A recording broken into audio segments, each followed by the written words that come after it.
Whitmore Defense Contracting had lost a major Pentagon bid 11 years ago, the same year Emily had testified before a congressional defense subcommittee about faulty navigation systems that had nearly gotten her squadron killed. Her expert testimony had exposed critical flaws in Whitmore-manufactured equipment, resulting in canceled contracts worth hundreds of millions of dollars. Charles Whitmore hadn't forgotten. This wasn't about veteran retraining or educational opportunity. This was about revenge, served cold and methodically over 11 years. Emily smiled grimly as she closed her laptop. At least now she understood the rules of engagement. Charles thought he was destroying a broken-down veteran too desperate for civilian employment to fight back. He had no idea he'd just declared war on someone who'd spent her entire adult life preparing for exactly this kind of battle. Time to show him what a real fighter pilot looked like when cornered. The breaking point came during week 3 at exactly 2:47 p.m. on a Tuesday that started like any other exercise in calculated humiliation. Emily was halfway through her assigned task, cleaning the Academy's trophy display case while prospective students toured the facility, when Charles Whitmore entered the lobby with a group of aerospace executives. She recognized several faces from industry magazines, defense contractors, airline executives, and military procurement officials whose decisions shaped aviation careers. "Ah, perfect timing," Charles announced, his voice projecting across the marble floors. "I'd like you all to meet one of our special program participants. Miss Prescott here represents our commitment to helping veterans transition to civilian careers." Emily continued polishing the glass case, her movements steady despite the familiar burn of rage building in her chest. Inside the case, polished trophies celebrated decades of Whitmore Academy achievements, aerobatic competitions, safety awards, graduate placement statistics, all the success Charles Whitmore claimed as his own. "Now, Miss Prescott claims extensive combat experience," Charles continued, his tone suggesting gentle skepticism. "She's been with us 3 weeks, learning the fundamentals of aircraft maintenance. We believe everyone should start at the beginning, regardless of their previous assertions."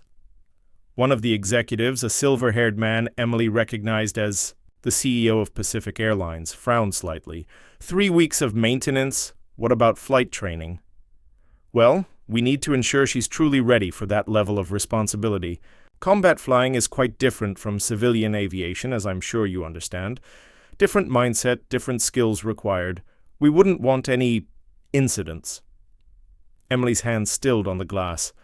In the reflection, she could see Charles's satisfied smile, the executive's uncomfortable expressions, and her own face, composed but with steel blue eyes that promised consequences. "Have you had incidents with veterans before?" the Pacific Airlines CEO asked. "Not yet, thankfully, though we did have to make adjustments to Miss Prescott's curriculum after some concerning evaluations. Sometimes military pilots develop habits that aren't compatible with civilian standards. Aggression issues, difficulty accepting authority, that sort of thing." The lie hung in the air like smoke from a crash site. Emily had never had any such evaluations, had never displayed aggression toward instructors, had barely spoken to anyone beyond Rick Davidson and Jessica Campbell. But Charles delivered the fabrication with such practiced smoothness that the executives nodded understandingly. "Perhaps Miss Prescott could share her thoughts on leadership," Charles suggested, his eyes glittering with malicious anticipation. "After all, she claims extensive command experience." Emily turned slowly, meeting Charles's gaze directly for the first time in 3 weeks.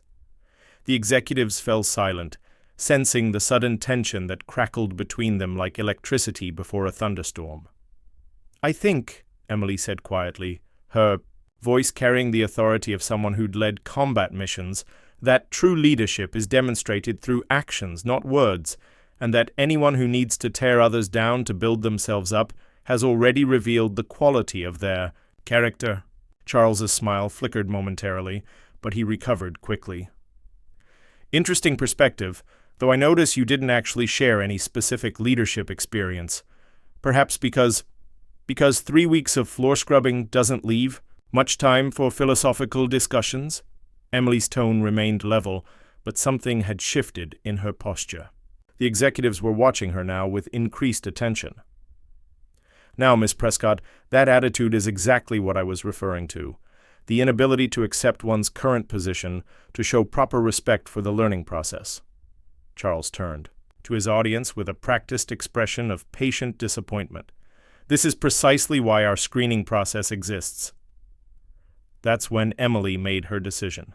She'd spent 3 weeks being the perfect victim, accepting every humiliation with military discipline. She'd told herself that patience and professionalism would eventually win out, that Charles would tire of his game and allow her to prove herself through merit. But she'd been wrong. Charles Whitmore wasn't interested in education or redemption or second chances. He wanted to publicly destroy her as payment for past sins against his family's fortune. Every day she remained silent, every indignity she accepted only fed his confidence and cruelty. The war had already begun. She'd just been fighting with one hand tied behind her back. "You're absolutely right, Mr. Whitmore," Emily said, pulling off her cleaning gloves with deliberate slowness. "I do have difficulty accepting my current position, because my current position is being used as entertainment for your guests while you spread lies about my service record and psychological fitness." The lobby went dead silent. Charles's face darkened, and Emily could practically hear his mental calculations, how to spin this confrontation, how to paint her as unstable, how to justify whatever disciplinary action he was already planning. "I think you need to step outside and cool down," Charles said, his voice carrying just enough concern to sound reasonable to observers. "This kind of outburst is exactly what we were concerned about." "No, sir. I think we need to address this right here, right now, in front of witnesses." Emily reached into her pocket and pulled out her phone, scrolling to a document she'd prepared the night before. "You told these gentlemen that I've had concerning evaluations. I'd like you to show them those evaluations, since they don't exist. You implied I have aggression issues and authority problems. I'd like you to provide specific examples, since you can't." Charles's confident smile was fracturing at the edges. "Miss Prescott, this is neither the time nor the place. This is exactly the time and place. You made my military service and psychological state part of your presentation to potential investors, so let's discuss facts instead of fabrications." Emily turned to address the executives directly, her bearing shifting into the command presence that had once led fighter squadrons. "Gentlemen, I flew 47 combat missions over Syria and Iraq. I have never been removed from flight status for psychological reasons, never been disciplined for aggression, and never failed to follow lawful orders. Every word of my service record is verifiable through official military channels." The Pacific Airlines CEO was studying her with new interest. "What aircraft did you fly?" "F-22 Raptor, sir. Call sign Hawkeye." A ripple of recognition passed through the group. The F-22 program was elite, its pilots carefully selected and extensively trained. Not the kind of assignment given to unstable or incompetent officers. "The 127th Fighter Wing?" another executive asked. "Yes, sir." Charles was visibly struggling now, his prepared narrative crumbling in real time. "Miss Prescott, you're clearly upset, and I understand that transition to civilian life can be difficult. The only thing I'm upset about," Emily interrupted, "is allowing you to spread lies about my service while I scrubbed your floors and pretended not to hear. That ends today." She turned back to the executives, her voice carrying the quiet confidence of someone stating facts rather than making arguments. "I came here seeking flight training to transition to civilian aviation. Instead, I've spent 3 weeks in custodial work while my classmates log simulator hours. I've been publicly humiliated, photographed without consent, and used as an example of military failure despite a combat record that speaks for itself." "Now wait just a minute," Charles started, but Emily wasn't finished. "I've documented everything, the work assignments, the social media campaigns, the false statements about my evaluations and psychological fitness. I've also documented some interesting discrepancies in this academy's maintenance records and safety reporting, information that the FAA might find very educational." The silence that followed was deafening. Charles Whitmore's face had gone pale, and Emily could see the exact moment he realized she wasn't the broken victim he'd assumed her to be. "Are you threatening this institution?" Charles asked, his voice tight with barely controlled anger. No, sir. I'm informing these gentlemen about the quality of leadership they're considering partnering with. Leaders who lie about employees, fabricate psychological evaluations, and maintain aircraft maintenance records that don't comply with federal regulations. Emily shouldered her flight bag and walked toward the lobby exit, pausing only when she reached the doors. Gentlemen, I wish you luck in your business dealings. Mr. Whitmore, I'll be in touch. As the doors closed behind her, Emily heard the explosion of voices, executives demanding explanations, Charles attempting damage control, and the unmistakable sound of a carefully constructed reputation beginning to crumble. 3 weeks of humiliation had ended. The real battle was about to begin.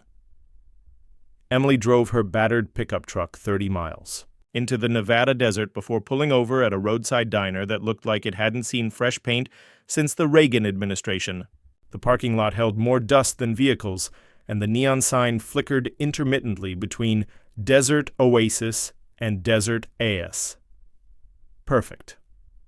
She ordered coffee that could strip aircraft paint and spread her laptop across a corner booth that afforded clear sight lines to both entrances. Old habits from intelligence briefings died hard. Never sit with your back to a door, always know your exit routes, and assume someone is listening until proven otherwise. The confrontation in Whitmore's lobby had felt necessary and righteous, but Emily knew she'd just painted a target on her back. Charles Whitmore had spent 3 weeks playing cat and mouse with what he assumed was a desperate veteran. Now he knew he was dealing with someone who could fight back, and men like Charles didn't respond well to having their authority challenged publicly. Her phone buzzed with a text from Jessica Campbell. "Holy shit! Everyone's talking about what happened. Mr. Whitmore called an emergency staff meeting." "Are you okay?" Emily typed back. "I'm fine. Keep your distance from all this. Focus on your training." "But what you said about the maintenance records, is that true?" Emily stared at the message for a long moment before responding. "Sometimes. The truth takes time to come out. Don't get involved, Jessica. Please." She needed allies, but not students who could have their careers destroyed for association with her. If she was going to take down Charles Whitmore, it had to be with people who had nothing left to lose, or everything to gain from seeing him fall. Emily opened her laptop and began making calls to numbers she hadn't dialed in years. The first was to Colonel Marcus Thompson, her former squadron commander who'd retired to a consulting job with the Pentagon's Inspector General Office. Marcus had been one of the few officers who'd stood by her during the Syria investigation, though his hands had been tied by politics and chain of command. "Emily Prescott," his familiar voice carried warmth and surprise. "I wondered when I'd hear from you again. How's civilian life treating you?" "About as well as military life treated me, Marcus, which is to say, interesting challenges keep finding their way to my door." "I heard you were doing some kind of flight training program. Commercial aviation?" "That was the plan. Reality has been somewhat different." Emily summarized the situation at Whitmore Academy, watching Marcus's responses shift from amusement to concern to professional interest. "Charles Whitmore," Marcus mused. "I remember that name. Defense contracting family, lost some big contracts a few years back. Something about faulty navigation systems. 11 years ago, I was the pilot who testified about those systems." "Ah, so this is personal vendetta disguised as educational opportunity." "Exactly. But Marcus, the maintenance records I found suggest problems beyond personal revenge. This academy has been cutting corners on safety requirements, and they're training commercial pilots who'll be flying passenger aircraft." The line went quiet for several seconds. When Marcus spoke again, his tone had shifted to official business. "Emily, if you have evidence of safety violations at a civilian flight training facility, that's a federal matter. The FAA doesn't mess around with training standards. I need to be careful about how I acquired the information. And I need more than what I have now to make a case that'll stick." "What do you need?" Emily smiled grimly at her reflection in the diner window. "Access to someone who understands aviation safety regulations and can help me interpret what I found. And maybe someone who remembers why we investigated Whitmore Defense Contracting in the first place. I might know a guy. 2 guys, actually. Give me 24 hours. The second call was to Angela Martinez, a former Air Force JAG officer, who'd left military service to work as a civilian attorney specializing in aviation law. Angela had been the legal counsel during Emily's Syria hearings and one of the few people who knew the complete, unclassified truth about that mission. Emily, please tell me you're calling because you finally decided to sue the Air Force for wrongful termination. Different lawsuit, same principle. How familiar are you with civilian aviation training regulations? Familiar enough to know they exist for good reasons. Why? Emily walked Angela through the Whitmore Academy situation, noting how the attorney's questions grew increasingly specific and professional as the story unfolded. The personal harassment is employment law, possibly civil rights violations, Angela said finally. But the safety records you described could be criminal. Training pilots with substandard requirements puts hundreds of lives at risk every time one of their graduates flies a commercial aircraft. Can you help me build a case? I can do better than that. I can connect you with Lisa Park, an FAA inspector who specializes in training facility audits. She's been looking for ways to crack down on academies that prioritize profit over safety. But Emily, if you're going to do this, you need to be absolutely certain you can prove everything you're alleging. I documented everything I found. The question is whether I can get access to more evidence before Charles Whitmore realizes what I'm really after. Be careful. If he's already willing to destroy your reputation over an 11-year-old grudge, he won't hesitate to escalate when his business is threatened. The third call was the most difficult, to Captain Derek Rodriguez, one of the Marines Emily had saved during that final Syrian mission. Derek had written her letters during his recovery, kept in touch sporadically over the years, and now worked as a test pilot for Lockheed Martin. Hawkeye, Derek's voice carried genuine warmth. Don't tell me you're finally ready to come out of retirement. Something like that. Derek, I need a favor, a big one. Emily explained the situation at Whitmore Academy, emphasizing the safety, violations, and fraudulent training standards. Derek listened without interruption, his breathing growing heavier as the story progressed. Son of a bitch, Derek said finally. After everything you did, everything you sacrificed, they're treating you like a janitor while training pilots who could kill passengers. I'm going to stop them, but I need help, and some of that help might require creative solutions. What kind of creative solutions? Emily watched the desert highway through the diner window, calculating risks and possibilities. The kind that might require a test pilot with access to advanced aircraft and a willingness to make a dramatic point. About aviation competence. Derek was quiet for a long moment. Emily, what you did for my squad, for me personally, I owe you my life. Whatever you need, whenever you need it, just say the word. I need you to stay ready. When the time comes, I'll call with specifics. But Derek, this could get complicated. Make sure you're willing to accept the consequences before you commit. I've been ready for 11 years. Just give me the target coordinates. As Emily closed her laptop and prepared to leave the diner, her phone buzzed with a call from an unknown number. She almost declined, then recognized the Nevada area code. Miss Prescott, this is Lisa Park, FAA Flight Standards District Office. Angela Martinez said you might be calling about training facility irregularities. Emily's pulse quickened. Yes, ma'am. I have information about Whitmore Aviation Academy that I believe violates federal safety standards. I've been watching Whitmore for 2 years, waiting for someone with inside access to provide evidence I can act on. When can we meet? Tomorrow morning. But Ms. Park, the person who owns this academy, has powerful connections and a personal vendetta against me. This won't be a simple regulatory violation case. Miss Prescott, I've been an FAA inspector for 15 years. I've seen training facilities kill students and graduates because they prioritize profit over safety. If Charles Whitmore thinks his connections will protect him from federal aviation regulations, he's about to learn how wrong he is. Emily smiled for the first time in weeks as she started her truck and pulled back onto the desert highway. Charles Whitmore had spent 3 weeks trying to break her spirit with psychological warfare and petty humiliations. He was about to discover what happened when you cornered a fighter pilot who still had friends in high places.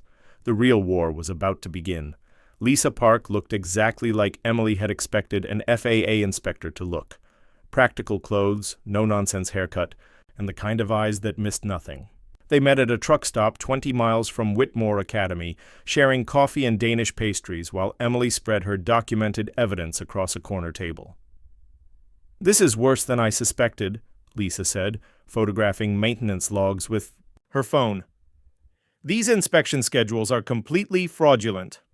According to federal requirements, training aircraft need comprehensive maintenance checks every 100 flight hours. These records show intervals of 300 hours or more." Emily pointed to another set of documents. "And here, they're reporting engine overhauls that never happened. The invoices don't match the maintenance performed, and several aircraft have been flying with expired airworthiness certificates. How did you access these records?" "I was assigned to clean storage rooms that contained decades of unsorted paperwork. Technically, I was just organizing documents that were already accessible to Academy staff." Lisa smiled grimly. "Technically is good enough for me. Emily, what you found here represents multiple felony violations of federal aviation safety laws, students trained on improperly maintained aircraft, pilots certified through fraudulent programs. This could invalidate hundreds of commercial pilot licenses." "What's our next step?" "Our next step is a surprise inspection. I'm calling in a full audit team from the regional office. When we're finished, Charles Whitmore will be lucky if his only problem is losing his training certification." That afternoon, Emily returned to Whitmore Academy to find the campus buzzing with nervous energy. Charles had clearly implemented damage control measures after yesterday's lobby confrontation.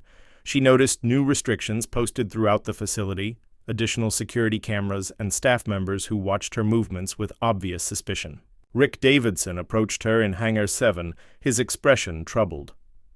"Emily, I need to ask you something, and I need a straight answer." "What's that, Rick?" "The maintenance records you've been organizing. Did you photograph any of them?" Emily met his gaze steadily. "Why do you ask?" "Because Charles is asking questions. Specifically, he's asking whether you had unauthorized access to sensitive Academy documents."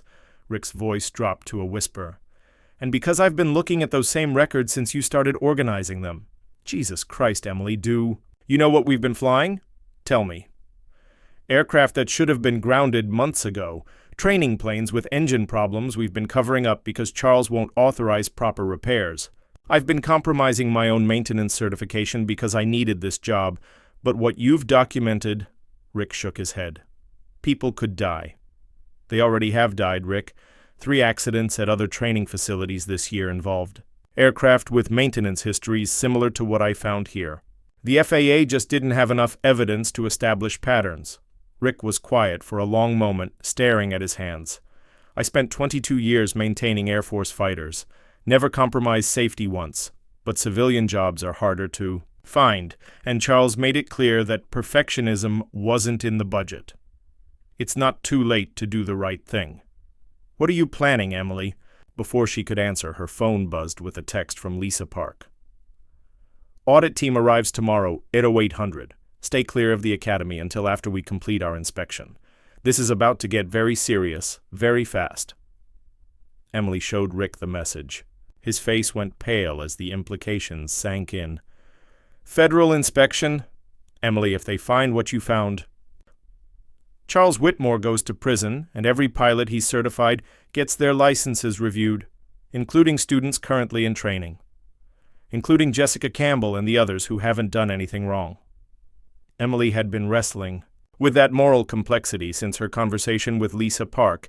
Innocent students would suffer when Whitmore Academy's certification was revoked, but allowing fraudulent training to continue would eventually kill passengers who trusted those pilots with their lives.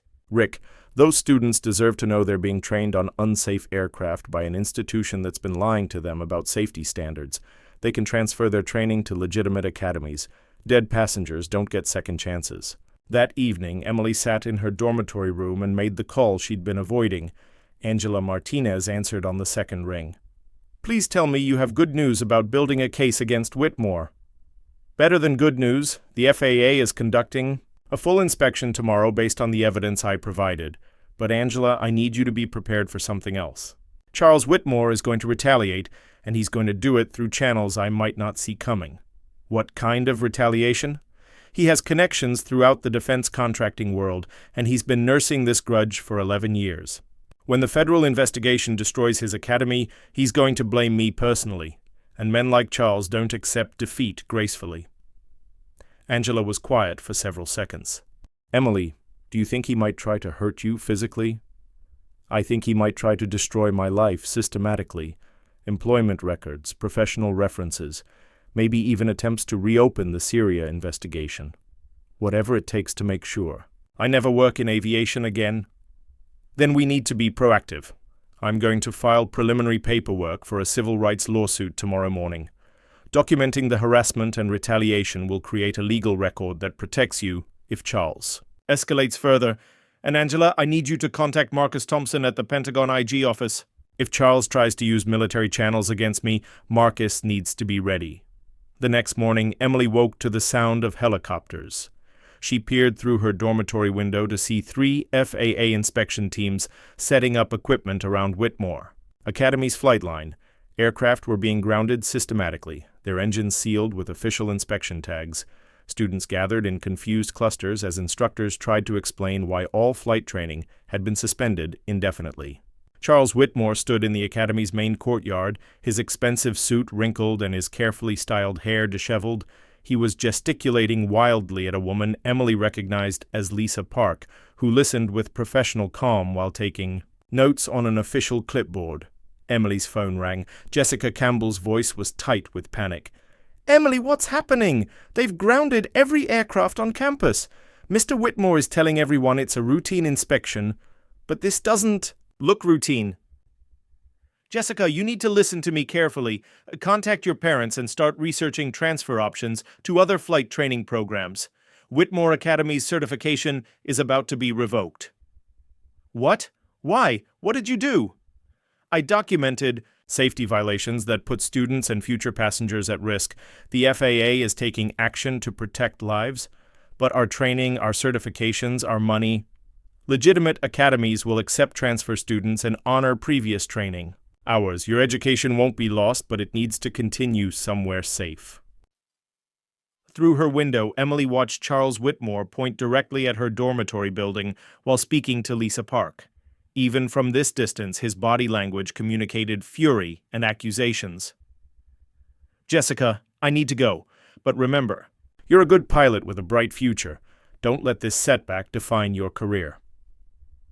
Emily packed her few belongings quickly, knowing her time at Whitmore Academy was ending whether she left voluntarily or was expelled. But as she folded her father's old flight suit, she felt something she hadn't experienced in months. The satisfaction of a mission well executed. Her phone buzzed with a call from Derek Rodriguez. "Hawkeye, I'm seeing news reports about an FAA investigation at some Nevada flight academy. Please tell me that's connected to our conversation yesterday." "That's connected. Derek, I think it's time to discuss those creative solutions we talked about." "What do you need?" Emily looked out her window one more time, watching Charles Whitmore's animated conversation with federal investigators. He was fighting for his academy, his reputation, and his family's business empire. But he was fighting the wrong battle. The real confrontation was still coming. "I need you to make some calls. Test pilot friends, aerospace contacts, anyone who owes you favors. In about 72 hours, Charles Whitmore is going to attempt a public relations counterattack. He's going to paint himself as a victim of federal overreach and me as a vindictive veteran who destroyed an innocent educational institution.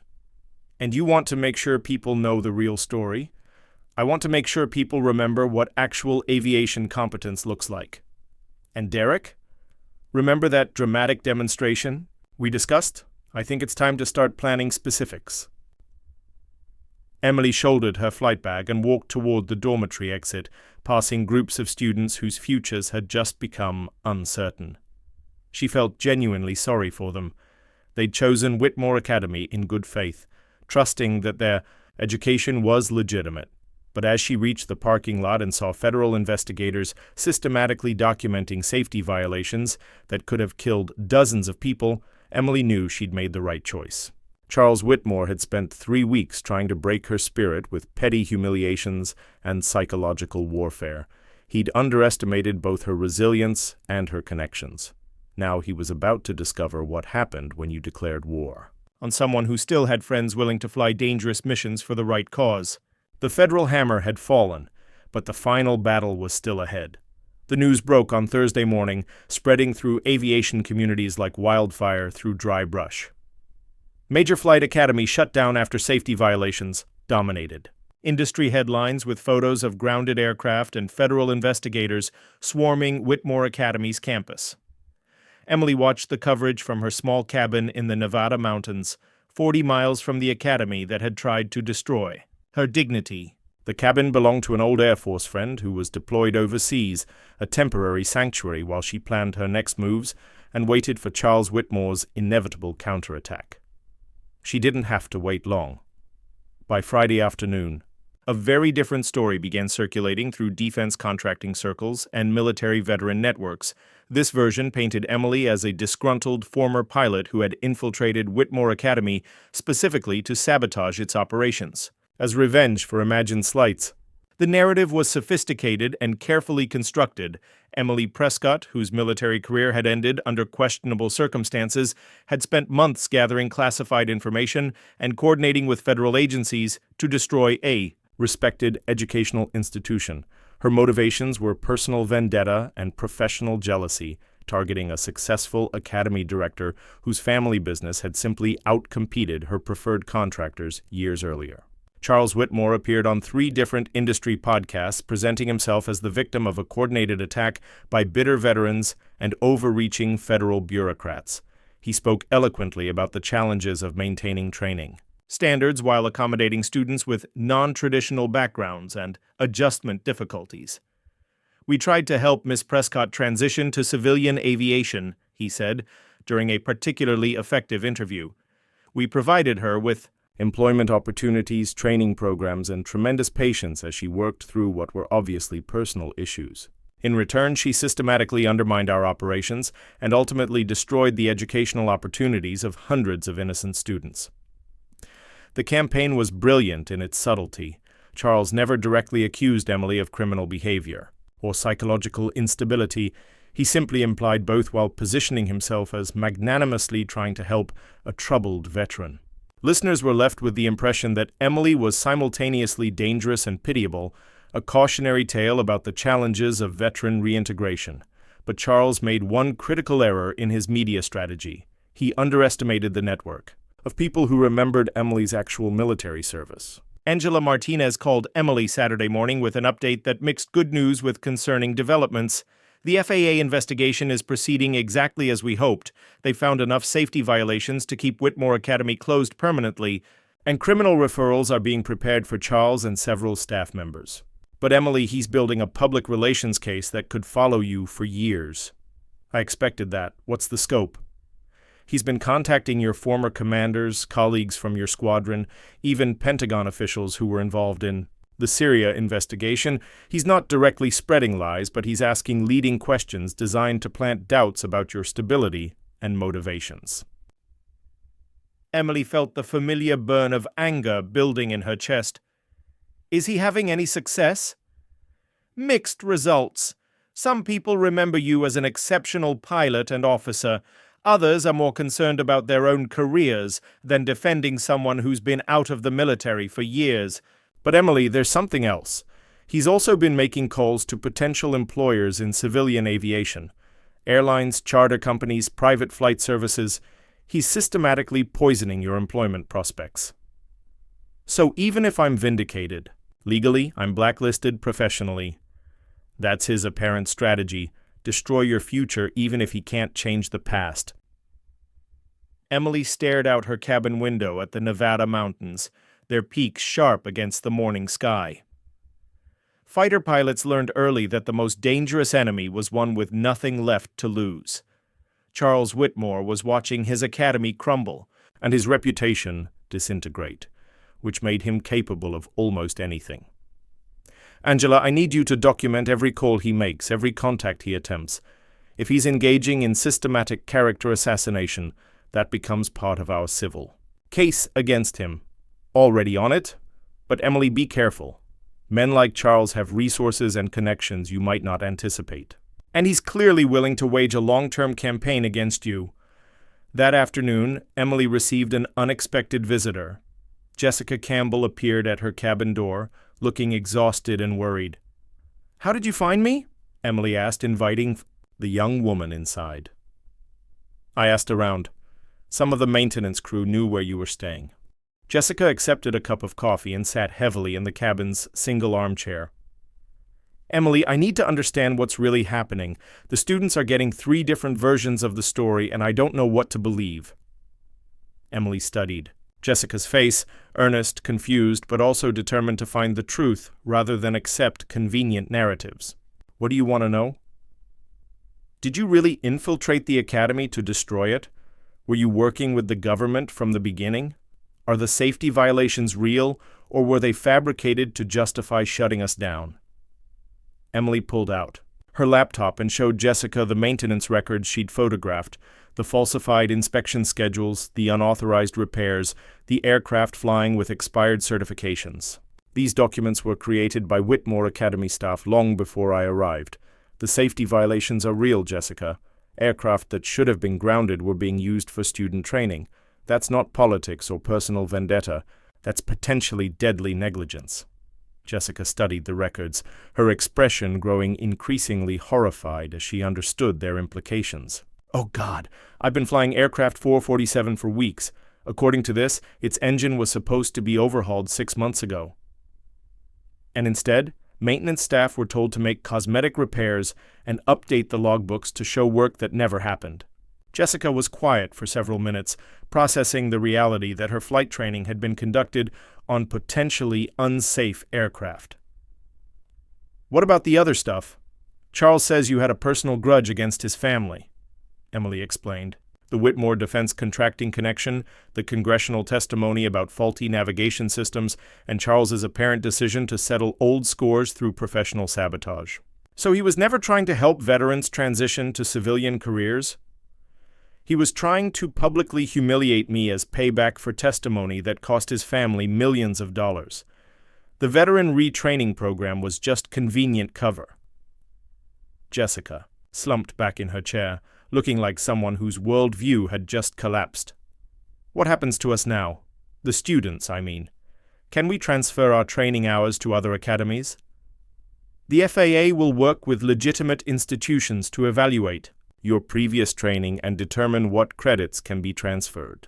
It's a setback, but it's not the end of your aviation career. Unless Charles Whitmore is right about you, unless this was all an elaborate setup that destroyed an innocent academy." Emily met Jessica's eyes directly. "Jessica, you're smart enough to evaluate evidence independently. You've seen the maintenance records, you understand what they mean, and you know whether your training was conducted safely. Don't let Charles Whitmore or anyone else tell you what to think about facts you can verify yourself." After Jessica left, Emily sat on her cabin's small porch and made the call she'd been postponing. Derek Rodriguez answered immediately. "Hawkeye, please tell me you're ready to move to the next phase." "I'm ready." "Derek, Charles Whitmore is waging a systematic campaign to destroy my reputation and employment prospects. He's using his connections throughout the defense and aviation industries to make sure I never work as a pilot again." "Son of a bitch. Thinks he can win through attrition." "Exactly. Legal victory isn't enough if I'm professionally blacklisted afterward. I need to remind people why they should respect combat veterans instead of defense contractors who've never seen the inside of a cockpit." "What did you have in mind?" Emily smiled grimly as she watched the sun set behind the mountain peaks. "Remember Charles's graduation ceremony next week? The one where he planned to celebrate his academy's success before the federal investigation. Shut him down? The one that's probably canceled now?" "Actually, no. According to his website, the ceremony is still scheduled. He's apparently planning to use it as a platform to defend his academy's reputation and attack the federal investigation as government overreach. And you want to crash his party?" I want to remind everyone what actual aviation competence looks like. And Derek, I want to do it in a way that Charles Whitmore will never forget. Tell me what you need. Emily outlined her plan while the Nevada desert settled into darkness around her cabin. It was audacious, potentially career-ending for everyone involved, and guaranteed to escalate her conflict with Charles Whitmore to levels that might have permanent consequences. But Charles had made a fatal error in his campaign against her. He'd forgotten that fighter pilots didn't win wars through politics and public relations.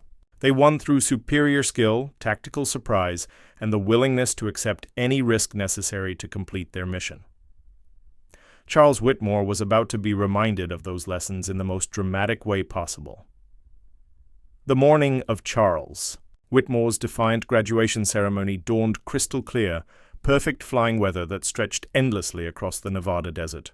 Emily stood on a ridge 5 miles from Whitmore Academy, watching through binoculars as crews set up chairs and equipment for what Charles had billed as a celebration of aviation excellence despite government interference. Her phone buzzed, with final confirmations from the team she'd assembled over the past week. Derek Rodriguez and his test pilot colleagues had spent days coordinating what they euphemistically called a demonstration of advanced aircraft capabilities. Lisa Park had provided official clearance for the airspace demonstration, citing it as part of ongoing federal oversight of civilian aviation training standards. Angela Martinez had legal observers positioned to document everything for potential court proceedings. But the most important confirmation came from an unexpected source, Rick Davidson, Whitmore Academy's former maintenance chief, who had resigned rather than continue compromising safety standards. "Emily, I've got something you need to see." Rick's voice was tight with barely controlled anger. "Charles held a staff meeting yesterday planning his speech for today's ceremony. He's going to accuse you of being mentally unstable, claim your military service was fraudulent, and suggest that you coordinated with federal agencies to fabricate evidence against the Academy." "How do you know this?" "Because he asked me to corroborate his version of events. He wanted me to testify that you had exhibited unstable behavior during your time here, that you had access to maintenance records you shouldn't have seen, and that your cleaning assignments were actually security measures to prevent you from sabotaging aircraft." Emily felt ice forming in her stomach. "And your response?" "I told him to go to hell." "But Emily, he's not planning to just attack your reputation. He's planning to accuse you of federal crimes, conspiracy, sabotage, maybe even terrorism charges. He thinks if he can make you look like a dangerous criminal, people will forget about the safety violations." "Rick, that's incredibly risky for him. False accusations of federal crimes. He doesn't care about risk anymore. His academy is finished, his family's business is under investigation, and his reputation is destroyed. He's willing to say anything if it takes you down with him." Emily closed her eyes and made the final decision she'd been avoiding. Charles Whitmore was planning to destroy not just her career, but her freedom and possibly her life. Legal processes and civil lawsuits wouldn't protect her from federal criminal charges, especially if Charles had managed to plant enough doubt about her motivations and mental state. "Rick, I need you to record today's ceremony. Everything Charles says, every accusation he makes. If he's going to commit slander and make false criminal accusations publicly, we need documented evidence." "Emily, what are you planning?" "I'm planning to remind everyone present what a real pilot looks like." At 2 p.m., Charles Whitmore took the podium on Whitmore Academy's main lawn, facing an audience of several hundred people, students, families, industry representatives, and media covering what had become a controversial story in aviation circles. Federal investigators sat in the back rows, their presence a silent reminder of the serious charges pending against the Academy. Emily watched through her binoculars as Charles began his speech, his voice carrying across the desert air through powerful speakers. "Ladies and gentlemen, we gather today under difficult circumstances. Our Academy, an institution dedicated to training the next generation of aviation professionals, has been subjected to a coordinated attack by disgruntled individuals working with federal agencies to destroy our reputation." The crowd murmured uncomfortably. Charles's opening was more aggressive than most had expected. "Specifically, we have been targeted by a former military pilot whose service record has been greatly exaggerated, whose mental stability has been questioned by multiple professionals and whose presence at our academy was part of a deliberate infiltration designed to manufacture evidence of violations that simply did not exist. Emily's jaw tightened. Charles was crossing lines that would have legal consequences, but he was doing it skillfully, making accusations that sounded specific without providing details that could be easily disproven. Miss Emily Prescott presented herself as a combat veteran seeking career transition assistance. In reality, she was a failed pilot whose military service ended under circumstances that raise serious questions about her psychological fitness and professional competence. That was the signal Emily had been waiting for. She raised her radio and spoke a single word. "Execute!" The response was immediate and overwhelming. A Rafale fighter jet burst over the horizon, flying so low that the ground trembled with its passage. The aircraft was painted in a striking blue and silver scheme that caught the desert sunlight like a blade, and it was being flown with a precision that left experienced pilots speechless. The Rafale pulled into a perfect vertical climb directly over the ceremony, its pilot executing a series of maneuvers that seemed to defy physics. Barrel rolls flowed seamlessly into knife-edge passes, the aircraft dancing through aerobatic sequences that required decades of experience and absolute mastery of flight dynamics. Charles Whitmore's speech died mid-sentence as everyone, audience, media, federal investigators, craned their necks skyward to watch the impossible display unfolding. Above them, the Rafale traced perfect figure eights in the sky, each loop precisely aligned and timed to demonstrate a level of control that took thousands of flight hours to achieve. Then it began something even more spectacular: holographic projectors, mounted on the aircraft, began displaying images in the sky like ghosts materialized from aviation history. Amelia Earhart appeared first, her famous portrait floating against the blue Nevada sky, followed by Jacqueline Cochran, Bessie Coleman, and the women Air Force service pilots of World War II. Female aviation pioneers materialized like spirits. Above the assembly, their faces proud and defiant, reminding everyone present that women had been proving themselves in cockpits since the dawn of flight. The Rafale made one final pass, dropping a small wooden box that landed with pinpoint precision at Charles Whitmore's feet before disappearing beyond the mountains with a sonic boom that rattled windows across the academy campus. The silence that followed was deafening.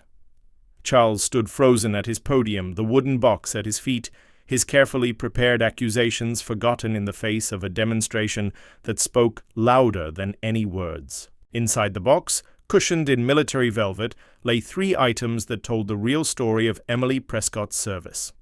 Her Distinguished Flying Cross citation signed by the President of the United States, a photograph of 11 Marines gathered around her hospital bed with their handwritten thanks covering the back, and a USB drive containing declassified footage from her final mission in Syria.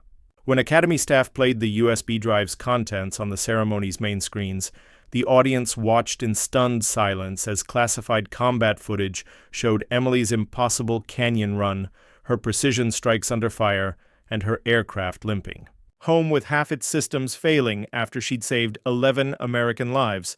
The timestamp on the footage showed she had flown manually for 37 minutes with severe head trauma and compromised vision, bringing home a multi-million-dollar aircraft through skill and determination that bordered on miraculous. Charles Whitmore's face had turned ashen as he realized his elaborate character assassination had just been obliterated by objective evidence of exactly the kind of pilot Emily actually was.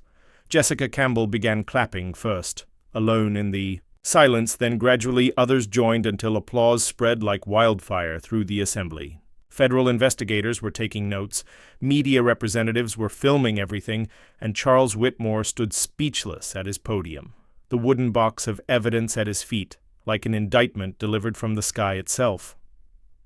Emily appeared, at the edge of the crowd, no longer in her maintenance coveralls, but wearing simple civilian clothes that somehow carried more authority than Charles's expensive suit. She walked through the stunned audience, past the media cameras, past the federal investigators, and stopped only when she reached Jessica Campbell. Pulling her father's worn Falcon Division badge from her pocket, Emily pressed it into Jessica's palm with the same ceremony her father had used years earlier. "When you fly," Emily said quietly, her voice carrying in the desert stillness, "don't let anyone tell you that you don't deserve to be in that cockpit. You'll know when you're ready. Trust that knowledge more than their noise. Jessica's fingers closed around the badge, 3 generations of military aviation service passing to a 4th, and Emily turned toward the academy gates without another word. Behind her, someone shouted questions about who had flown the Rafale, how she'd arranged the demonstration, whether she was returning to military service. Emily didn't answer. The sky had spoken for her more eloquently than any defense she could offer. Charles Whitmore stood alone at his podium, his reputation in ruins, his accusations revealed as the desperate lies of a man who had never understood what real courage looked like. The ceremony was over, but the reckoning had just begun. 6 months later, Emily sat in the passenger terminal of Reno Tahoe International Airport, watching commercial aircraft taxi past floor-to-ceiling windows while she waited for her connecting flight to Colorado Springs. The morning sun painted the Sierra Nevada mountains in shades of gold and purple, a sight that never failed to remind her why she'd fallen in love with flying in the first place. Her phone buzzed with a text from Jessica Campbell. "Just passed my commercial pilot exam, starting with Mountain West Airlines next month. Thanks for everything, Hawkeye." Emily smiled and typed back, "Proud of you.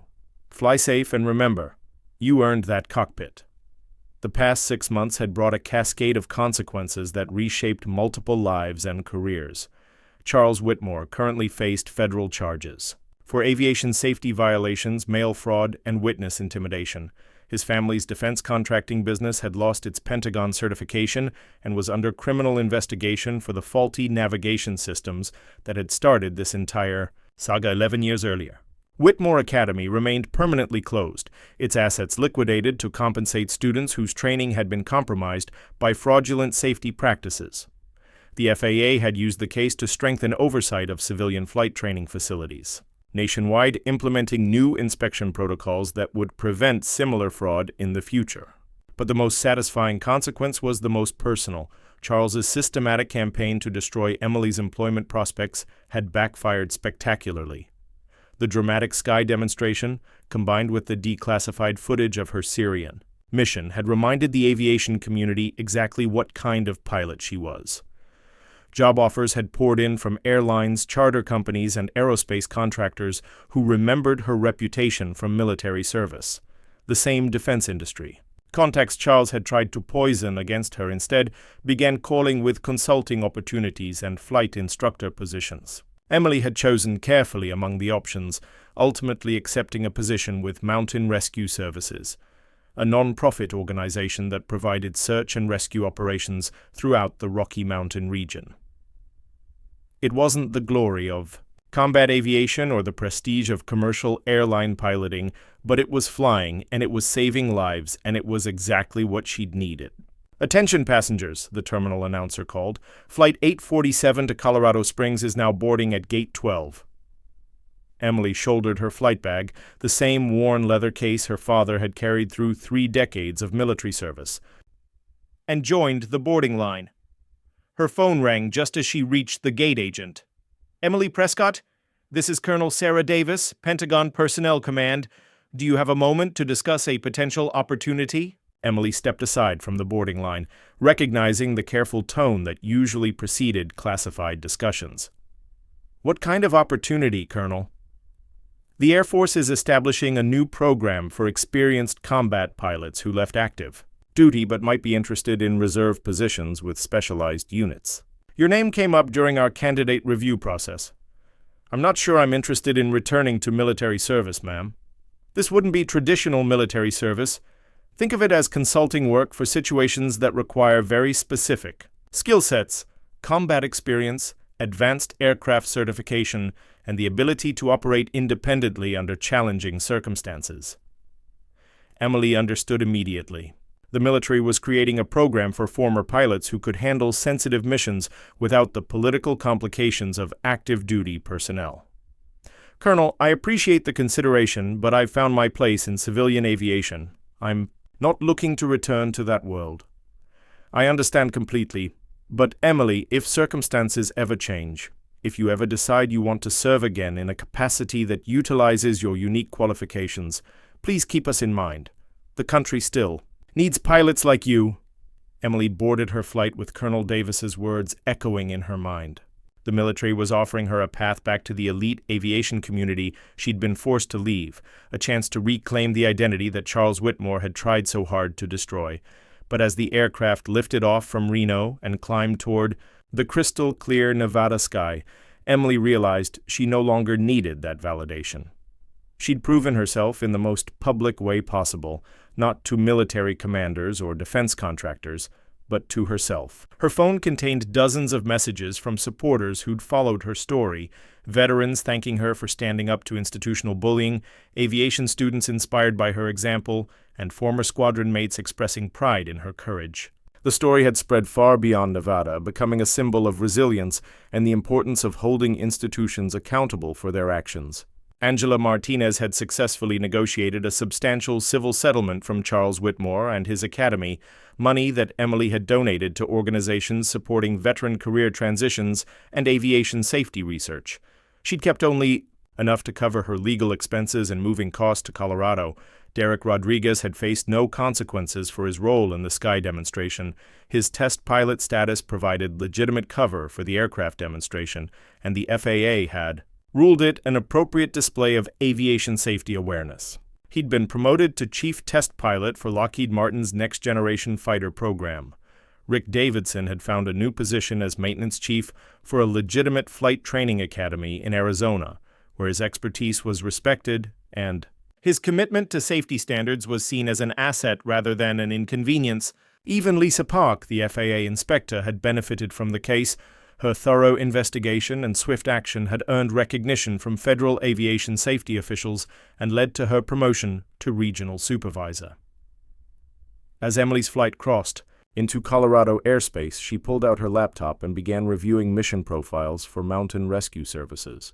Tomorrow she would begin training on their fleet of search and rescue aircraft, learning the specialized techniques needed to locate missing hikers, evacuate injured climbers, and provide emergency medical transport in mountainous terrain. It was dangerous work that required precision flying in challenging conditions, exactly the kind of mission that had always brought out her best performance. The pay was modest compared to commercial aviation, but the purpose was absolute. Saving lives in situations where failure meant people died. The aircraft began its descent toward Colorado Springs, revealing the Rocky Mountains in all their magnificent scope. Somewhere in those peaks, people would need rescuing. Aircraft would need to navigate impossible weather conditions and treacherous terrain. Pilots would need to make split-second decisions that meant the difference between life and death. Emily smiled as she watched the mountains grow larger through her window. Charles Whitmore had tried to ground her permanently, to strip away her identity as a pilot and reduce her to a cautionary tale about veterans who couldn't adapt to civilian life.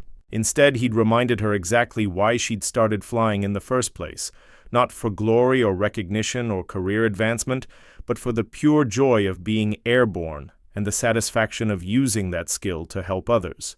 Her father's voice echoed in her memory, as clear as the Colorado sky outside her window. Emmy, they'll try to break you down because they're afraid of what you represent. But you don't need their permission to be great. You just need to show them what great looks like. She'd shown them. Now it was time to fly toward whatever mission came next. The aircraft touched down smoothly on the Colorado Springs runway, and Emily Prescott gathered her belongings and walked into the next chapter of her aviation career. Behind her, Nevada's desert stretched endlessly under blue skies, holding the memory of a battle won through courage, skill, and the unshakable conviction that some fights are worth having regardless of the cost. Ahead lay the mountains, the sky, and the endless possibilities that belong to those brave enough to claim them. The war was over. Clear skies stretched ahead. If you enjoyed this story, don't forget to hit the subscribe button and become a part of our everyday life stories. Community! Where are you watching from? Drop a comment below. We love hearing from our amazing viewers around the world.